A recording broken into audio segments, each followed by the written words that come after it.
Electromagnetic fields and orbits, positive, are those that attract, capture and contain electrons, negative. Friends, another essential and basic point of my cosmic model regarding positive electromagnetic charges is their location, not in the nucleus as has been considered until now, but in the electromagnetic fields and orbits that surround these nuclei. Let's think, the magnetic fields in both atoms and stars, even planets, are outside and surrounding the material nuclei or atomic and solar nuclei. So the logical question that arises here is the following. If the electromagnetic fields of the nuclei are outside and surrounding these nuclei, then how are the positive electromagnetic charges going to be inside the nucleus, separated from their fields? That doesn't seem to make sense or make physical logic. If electromagnetic fields are surrounding the nuclei, their corresponding charges must also be composing these peripheral fields, distributed in well-defined positive electromagnetic orbits. And this could create some uncertainty in this regard, but when we look at the observations, we see that these observations show us conclusively that yes, positive electromagnetic charges are present and compose the electromagnetic orbits of atoms and stars. And these observations are clear. If negative electrons are always attracted, retained and ordered in orbits around atomic nuclei, it is because it is in these orbits where the positive electromagnetic charges of these atoms are.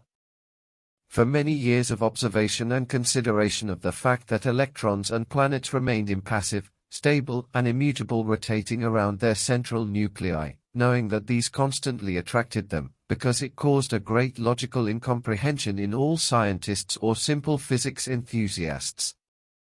To explain it, we have tried to put together all kinds of solutions that have never satisfied our humanoid intelligence and logic.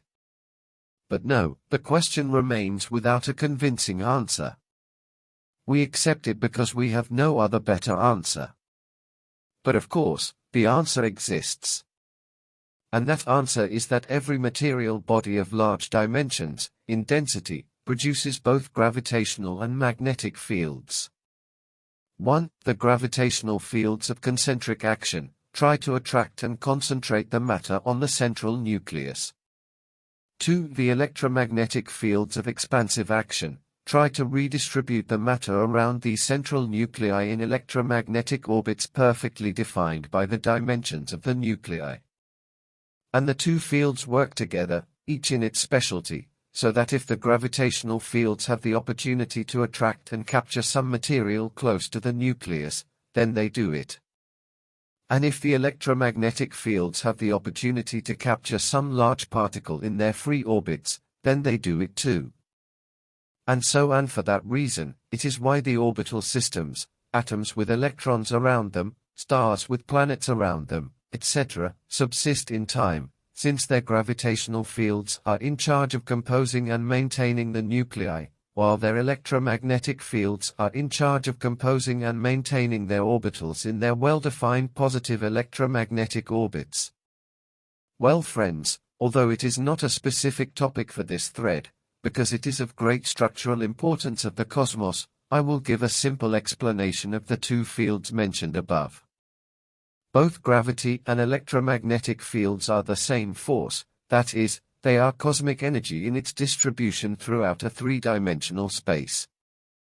But while gravity is cosmic energy in its concentric form when it is directed and accumulated towards a material center or nucleus, electromagnetic forces and fields are the same lines of force of cosmic energy, but when they pass the central nucleus, they expand and transform into expansive magnetic fields and redistribution of energy around the nuclei.